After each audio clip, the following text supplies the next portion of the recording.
Good news, guys. We made it to Sevierville. We are downtown Sevierville right now because this is where we're hosting our rehearsal dinner. Let me see, can we see one of these buildings back here? It's a beautiful weather. No snow or anything yet, but I know it's coming a little bit later. So I am very happy that we made it before that happens. I just picked up the stuff from the bride, just the rehearsal dinner stuff, a few signs. We're gonna go set tables, and I've got 3 hours for the setup. I just wanna be here when vendors come in and get the table all set up and be ready to greet guests. And obviously I'll change once we get set up.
Well, the rehearsal dinner is over. Everything went great. This group is so awesome. And as always, after an event, I reward myself sometimes with some mac and cheese when I'm home, but definitely a little bit of wine, a glass of wine we're gonna have. And this one is a cab that is 0 sugar and less alcohol. It's only 9%. So I'm excited to try that.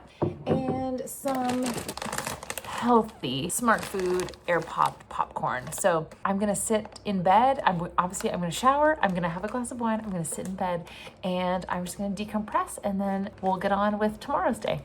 Guys, I am here at Nichols Air. I cannot wait to show you what this space looks like. I am in this room by myself. It's so grand, so peaceful. The snow is falling. It's literally snowmageddon here in Tennessee, but I came a day early because vendors were allowed load in a day early, and just safety for everybody instead of coming tomorrow. But this is going to be so cool.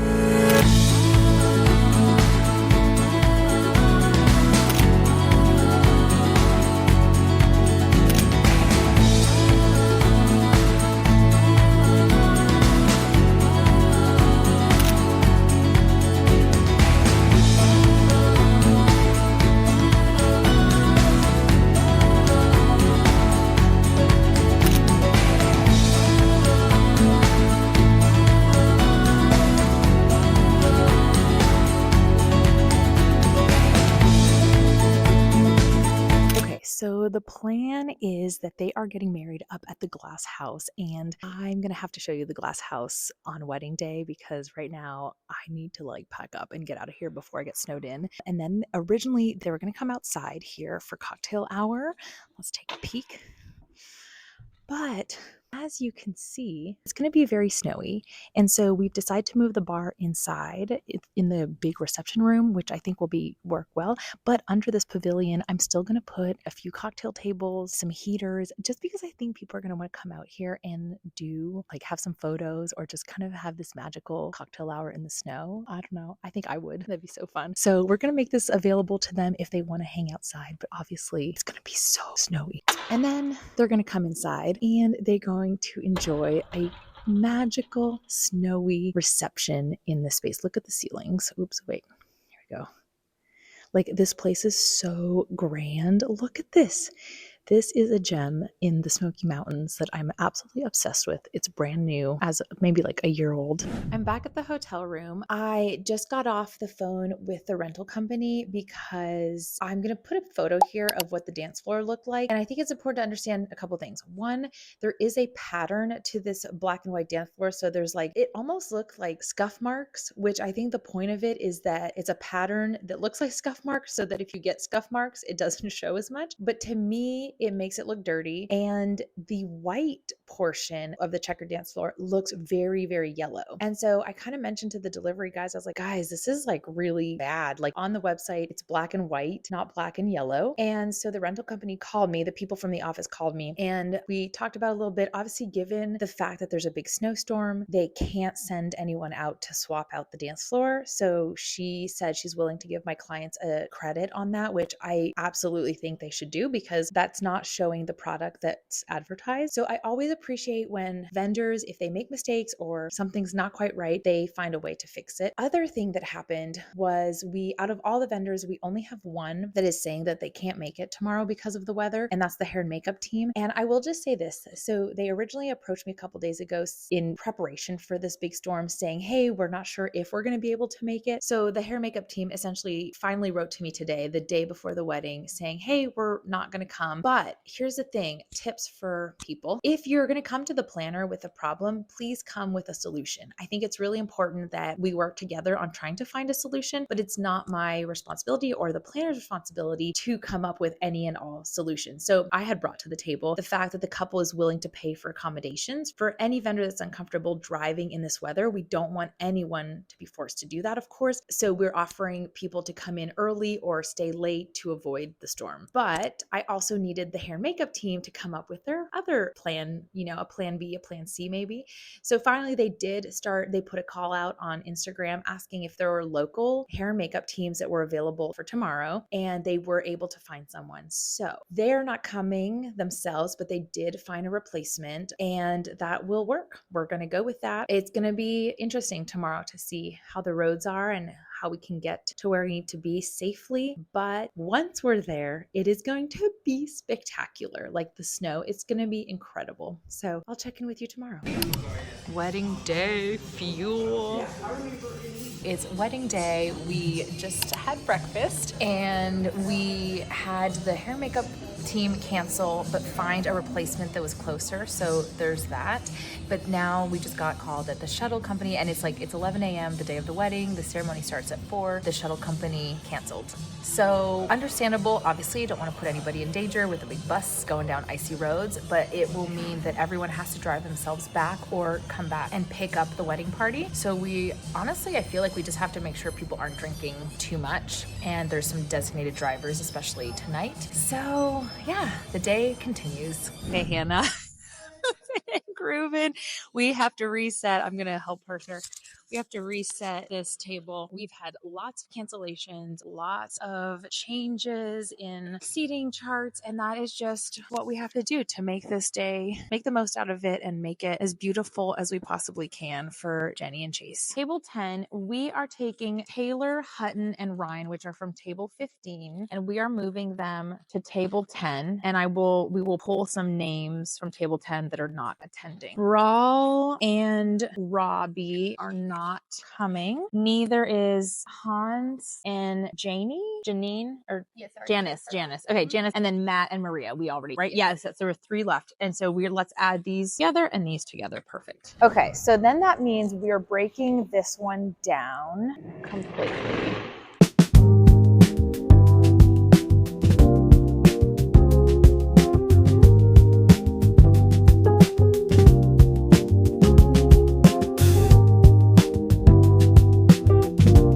So plated meal, obviously plates are going to be back in the kitchen. We got a charger. We should have utensils. We should also have a wine glass and a water glass at the table, which are like that smoke color. So yeah, I love these thin stemmed wine glasses. I think these are all 4. The final look. That'll look great with flowers, like all white flowers. That's pretty. Oh, it is like a glass house. I remember her telling me it look like a glass house, and that's where the ceremony is. Look at this. I'm like scared to lift it. Look how pretty. Love it. Ooh.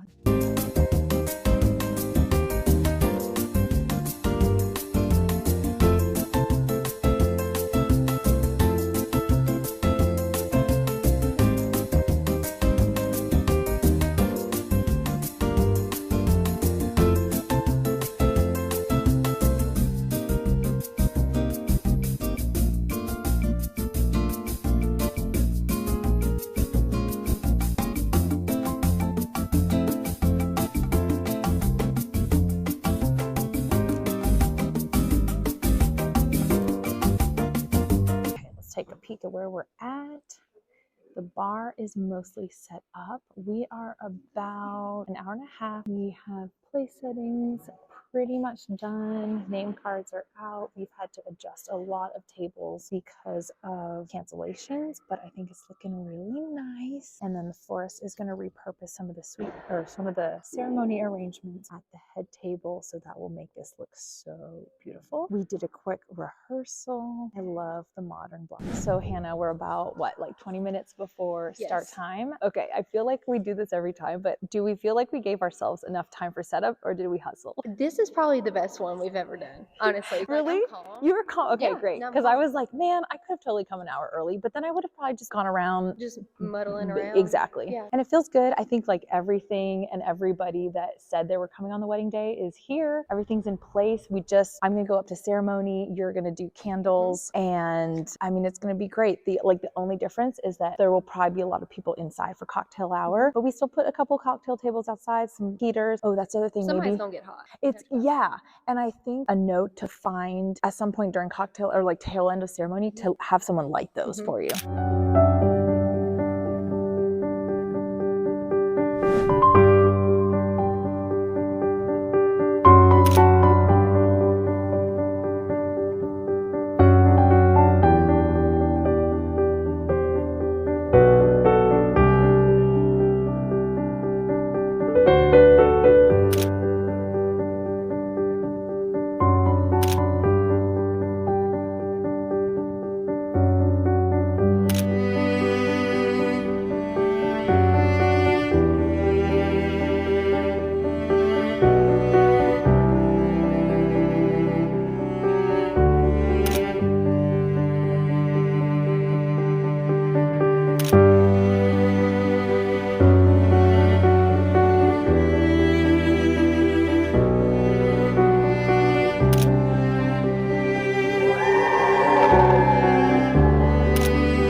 All right, Gabby, what are we about to do?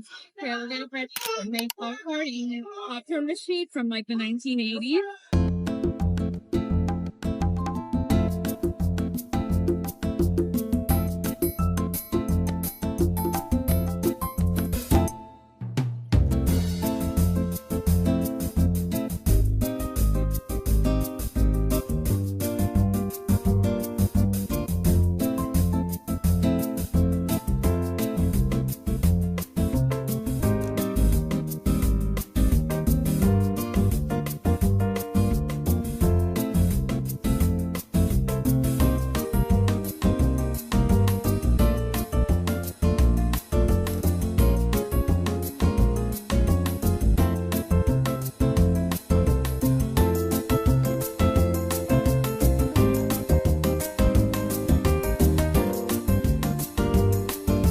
And just like that, it's over.